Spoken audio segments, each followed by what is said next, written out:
Hey friend, please subscribe. 1 second for you. Big deal for me. The music wasn't loud enough to drown out betrayal. That's what I remember thinking as I opened the wrong door on the rooftop of the Marquee Tower. Not wrong, like, oops, janitor's closet. Wrong, like your entire marriage just ended on the other side. There were 3 doors leading off the rooftop lounge. 2 led to guest restrooms. The third led to a dim private suite with velvet chairs, flickering candles, and exactly 2 people who didn't see me walk in. One of them was my wife. The other was her boss, and she was in his lap. Her back was arched, like she was mid-laugh. His hand rested on her lower back, fingers casually playing with the strap of her dress. He whispered something into her neck, and she smiled. Not just smiled, glowed. A smile I hadn't seen in months. I stood there. I stood there too long. Not frozen like a statue. Not shaking like some hero in a revenge fantasy. Just deflated. Like I'd been replaced by a better version of myself and never got the memo. The only reason they noticed me was because Ronan, yeah, I knew his name, saw my reflection in the wine chiller behind the couch. His expression went from smug to sober in half a second. Whoa. Hey. Carson, right? He said, straightening like he could fold this away with corporate charm. Tessa turned like she'd been caught stealing. Her eyes locked onto mine. Wide. Guilty. Terrified. She opened her mouth. I raised my hand. I didn't need her words. I needed his. The party was never the problem. Let's rewind exactly 31 minutes. That's when I stood in the corner of the rooftop, sipping a flat soda water, pretending to read a text message, while watching my wife laugh too loudly at a joke I couldn't hear. The man telling it? Ronan Faulkner, CEO of the company she'd only been working at for 8 months. Tall. Tan. The kind of guy who makes you feel underdressed no matter what you wear. The kind of guy who speaks in quarterlies and owns a dog he probably doesn't walk. Every time he touched her shoulder, I flinched. Every time she didn't move away, something inside me cracked. It wasn't the party. It was how at home she looked without me. Back to the room. I think you've misunderstood, Ronan began. I cut him off with a whisper. Get up. He blinked. I'm sorry. I said. Get up. Tessa stood now too, her voice shaking. Carson, we weren't. It's not what you think. I looked at her like she was a stranger trying to sell me my own house. You weren't what? I asked, voice still low. Celebrating a promotion? Practicing HR violations? Ronan stepped forward, hands up like I was a cornered raccoon. Let's not escalate, he said. It was a misunderstanding. She was just tired. Tired? I laughed. She looked comfortable. You look nervous. He glanced toward the door. I shut it. And then it got quiet. You ever feel the weight of a silence that could change your entire life? That's what filled the room. Just the 3 of us, surrounded by leather furniture and lies. I didn't yell. I didn't hit him. I didn't even cry. But I said something that made his knees buckle anyway. And no, I'm not ready to tell you what it was. Not yet. He didn't sit down. He didn't leave either. Ronan just stood there, one hand still slightly raised, like I was holding a gun instead of a broken heart. I could hear my own breathing, and I hated how shaky it sounded. Tessa looked like she was bracing for an explosion, but I didn't have any fire left in me. Only smoke. No one spoke for at least 10 seconds. But it wasn't dead silence. It was the kind that hums behind your ears, like a warning siren you can't quite place. I wasn't even sure what I came here to do. I hadn't thought that far ahead. I just knew I couldn't leave without making him feel even a fraction of what I felt the moment I saw her smile in his lap. You always do this at work parties? I asked him, voice quiet but not polite. Ronan had the nerve to tilt his head slightly, like I'd asked about office policy. I think we should take a moment. Cool off. That's when I laughed. Just once. Sharp. Ugly. You think this is about cooling off? Tessa stepped in finally, reaching for my arm. Carson, please. Let's go home. I'll explain everything. Home, I said, turning to her like she'd spoken another language. That place you left emotionally 6 months ago? She flinched, and for a second I saw a real panic in her eyes. That satisfied some broken part of me, but not enough. I looked back at Ronan.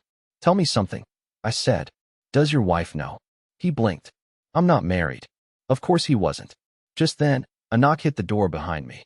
A muffled voice called. Hey, this room's reserved at 11. Ronan took a step forward, emboldened by the interruption. Carson, listen. You're clearly hurt, and I'm sorry for any misunderstanding. But this This really isn't the place. No, I said, staring him down. This is exactly the place. And then I did something none of them expected. I pulled out my phone and pressed record. The moment my thumb tapped the record button, the energy in the room flipped. You'd think I pulled a weapon, judging by Ronan's face. His fake poised expression cracked so fast, it was almost comedic. And Tessa? She went pale, not angry, not defensive, just ghost white, like I'd pulled the rug out from under whatever story she was rehearsing in her head. You're not serious, she whispered. Oh, I'm dead serious, I said. Because when people lie to your face, the least you can do is make sure they lie into a mic. I didn't even know why I was recording, honestly. It wasn't for revenge. I wasn't planning on uploading anything. I think I just needed a record. Proof that I wasn't crazy. That I saw what I saw. That my reality wasn't some overreaction bubbling in my imagination. Sometimes, when the people closest to you rewrite the truth so casually, you start questioning your own sanity. I wanted something to hold on to, and at that moment, it was a red circle glowing on my screen. Ronan tried to speak, but I cut him off. I have a few questions. Just nod or shake your head if it's too hard to speak while you're adjusting your posture. I let the sarcasm drip like acid. He stayed still. Did you invite my wife into this room privately? He looked at Tessa, then at me. A hesitant nod. Did you touch her before I walked in? Tessa snapped. Carson, stop this. No, I said, locking eyes with her. He's an adult. He doesn't need you to talk for him. Not right now. Ronan exhaled slowly and gave the faintest nod again. I turned the camera slightly toward Tessa, who was trembling. Not out of fear, I think, but out of shame. Or at least, I hoped it was shame. You told me you were unhappy, Tessa, I said. You said things were off. That work was stressful. That you were distant because you needed space. Was this the kind of space you meant? She didn't answer. Just stared at the floor like the answer had spilled out of her shoes. I stopped the recording. There was nothing left to prove. Nothing left to salvage. And yet, I stayed rooted to that floor, still unsure if I wanted to scream, cry, or just disappear. Do you feel powerful now? Ronan muttered suddenly. It caught me off guard. What? This little stunt, he said, brushing invisible lint off his expensive blazer. You think humiliating people in a room gives you the high ground? I looked at him. This man so confident in his ego that even caught like this, he thought I'd care what he thought of me. I don't want the high ground, I said. I just want my ground back. That shut him up. I turned to Tessa again. I'm going home. You can come with me. Or you can stay. But if you stay, don't bother calling. Just tell me where to send the paperwork. She finally looked up, and the look in her eyes wasn't what I expected. It wasn't fear of losing me. It was fear that I finally meant it. I left without looking back. The door clicked shut behind me like a coffin ceiling. Nobody followed. Not her. Not him. Just the sound of muffled jazz and clinking glasses bleeding through the walls of a world I didn't belong to anymore. I pressed the elevator button with more force than necessary, like somehow that would make it arrive faster. When it did, I stepped inside alone. As the doors closed, I finally exhaled. Not the kind of breath you take when you're calm, but the kind that shakes on the way out, like your body isn't quite sure it wants to keep going. I stared at the panel of glowing floor numbers and realized I had no idea where to go. Home didn't feel like home anymore. My car felt too small for everything I was feeling. My chest felt crowded, like there were too many emotions trying to scream at once and none of them had a voice. The elevator stopped on the 23rd floor. Some guy in a silver tie stepped in, holding a slice of cake on a napkin, smiling to himself like his night was going perfectly. He looked at me, then at the empty space beside me, then turned away. Probably could smell the regret radiating off my jacket. When I finally hit the ground floor, I walked out like a ghost. The valet jogged over, cheerful as ever, holding out the keys to my Honda like they were the keys to a kingdom. Fun night, sir? I didn't answer, just nodded and got in. Once I was alone in the car, I stared at the wheel. It took me nearly 10 minutes to start the engine. I wasn't crying. I thought I would be. I wasn't angry, either. That was the strangest part. There was no rage, no boiling point, just this hollow, gnawing ache, like my life had been hollowed out by something I couldn't even see until it was too late. And then my phone buzzed. A text. From her. Can we talk before you go home? I stared at it. Not because of what it said, but because it was already too late for that. I didn't reply to her text. Not immediately. Not after everything. Honestly, I didn't even know what home meant at that point. I didn't want to be under the same roof as the woman who just sat on another man's lap like our vows were a suggestion. But I also didn't want to be anywhere else. So I did what any emotionally unstable, sleep-deprived husband would do in the aftermath of betrayal. I drove to a gas station 2 towns over, sat in a parking space facing the dumpsters, and just existed. It was around midnight when my phone buzzed again. But this time, it wasn't her. It was a message from a number I didn't recognize. No name. Just a single sentence. "You deserve to see that." I stared at the screen like it had insulted me personally. My first thought was Ronan. Maybe he was trying to twist the knife. But it didn't feel like his style. He was too polished, too careful to send something that direct. I didn't respond, but I didn't delete it either. Just sat there in my driver's seat, letting the glow of the screen reflect off the windshield while my thoughts spiraled. What if someone wanted me to catch them? What if this wasn't some spontaneous, heat-of-the-moment thing? What if this had been building for weeks, months, right under my nose? I thought back to all the little signs. The sudden phone password. The gym classes I was never invited to. That one night she came home late, saying she stayed behind to help a coworker whose car battery had died. I even remembered how she stopped calling me babe around the house. Switched to my name. Said it was more mature. It wasn't maturity. It was distance. Suddenly, the text didn't feel like a threat.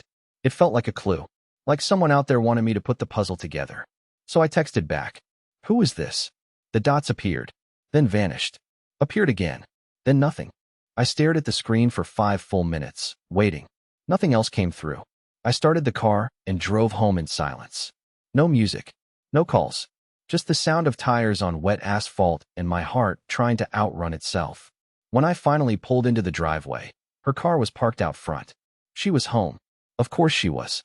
The lights were on in the kitchen, and I could see her silhouette pacing behind the curtains. She hadn't left. She was waiting, but I didn't go inside. Instead, I backed out and drove to my brother's place. Because whatever conversation she wanted to have could wait until morning. Or never. I didn't sleep much at my brother's. It wasn't the pull-out couch or the street noise. It was the questions. The kind that loop endlessly until your brain feels like it's chewing on glass. I kept replaying the night, trying to figure out what hurt more. The fact that she betrayed me, or the fact that I hadn't noticed how far gone she already was. You'd think you'd feel it, you know? Some deep instinct when the person you love just disconnects. But the truth is, it's quieter than you think. It happens between dinner and dishes. Between 2 people sitting next to each other, but looking at different worlds. By morning, I was a mess. I hadn't showered. I still smelled like rooftop champagne and car seat sweat.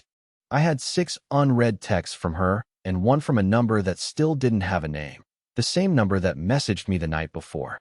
This time, there was no cryptic sentence. Just a screenshot. It showed a message thread, not mine, between the mystery sender and Tessa. My heart rate spiked as I read through it. I expected flirty texts. Maybe dirty jokes. I was wrong. It was planning. They were coordinating how they would explain things if I caught them.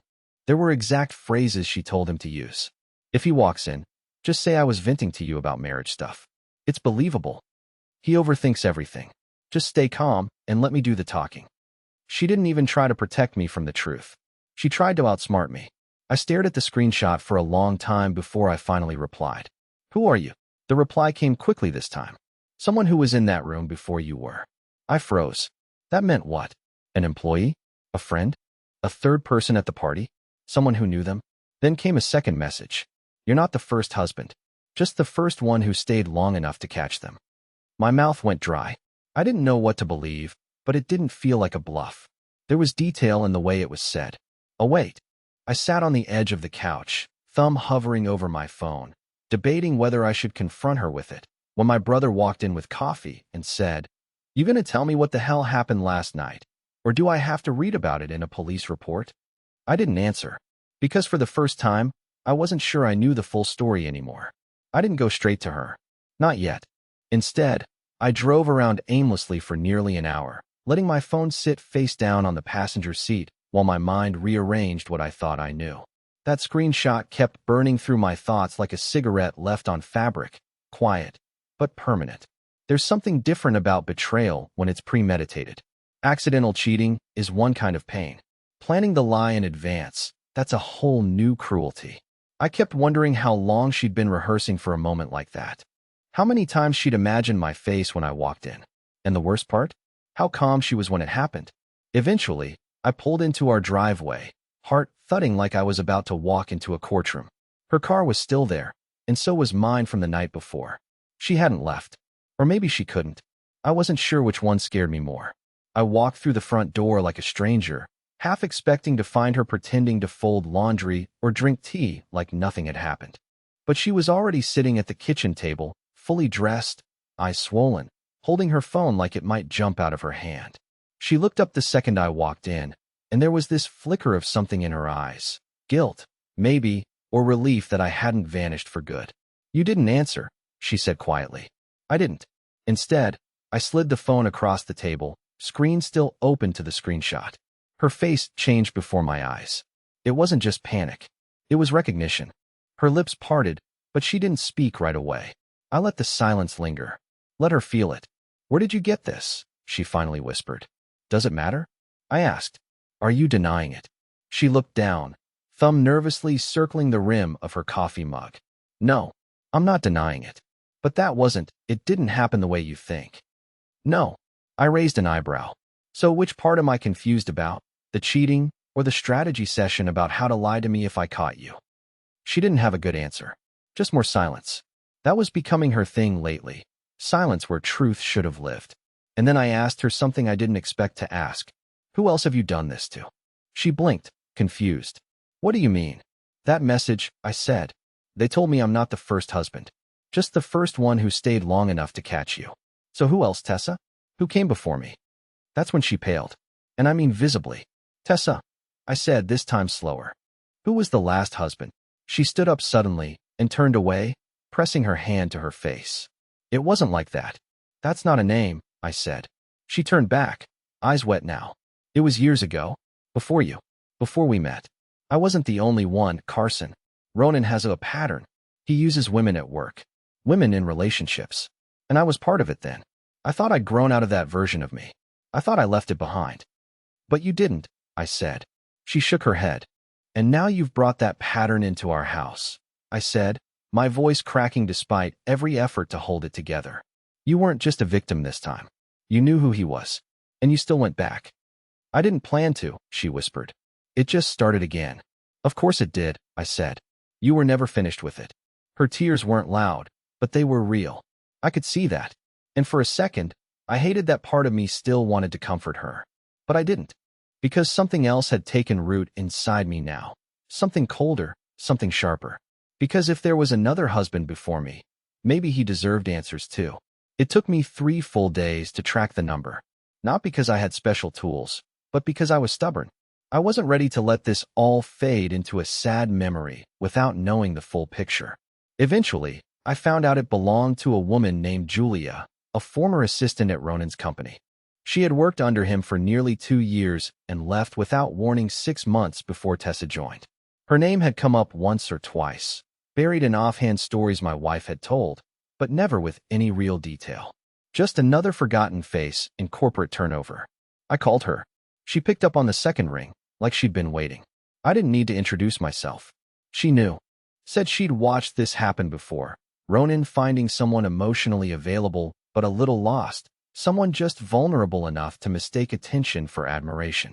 She wasn't trying to expose him. She wasn't out for revenge. She just didn't want to see it happen again. What she told me next caught me off guard. "Tessa didn't cheat on you out of hate," Julia said. "She did it out of fear. Fear that she wasn't enough for the life you kept building. That eventually you'd wake up and see her for what she thought she was. Not what you saw." I didn't know what to say. I just sat there, phone pressed against my ear, processing a version of my wife I hadn't considered. One who was scared of being loved, not one who was bored of it. That night, I drove back to our house. She was there, waiting at the kitchen table again, like she hadn't moved since the day I left. But this time there was no speech prepared. No manipulation. No excuses. Just her. "I signed the papers," she said quietly, pushing a small stack across the table. "But if you want to talk before you decide, I'll listen. No lies this time." I didn't touch them. Instead, we talked. For hours. About everything. About the version of our marriage that had existed in her head and the one I thought we were building. about how long she'd been trying to outrun the person she used to be, and how that version of her finally caught up. There were tears, awkward silences, some moments of laughter that felt too soon, but also real. And then there was the moment I stood up to leave and didn't. Because something in me, as fractured as it was, still believed people weren't defined by their worst mistake. I couldn't forgive her that night, but I also couldn't forget every version of her I had loved before this one. So I stayed, not because it was easy, but because something about rebuilding is more powerful than starting over. We went to counseling. She left that job. We rebuilt trust the way it was meant to be rebuilt, slowly, painfully, but with both hands on the work. And now, a year later, I write this not as a man who was broken, but as one who didn't walk away and still found something worth staying for. Sometimes the fire doesn't burn everything down. Sometimes it clears the forest so something new can grow. Please like the video and share your thoughts in the comments. I read them all.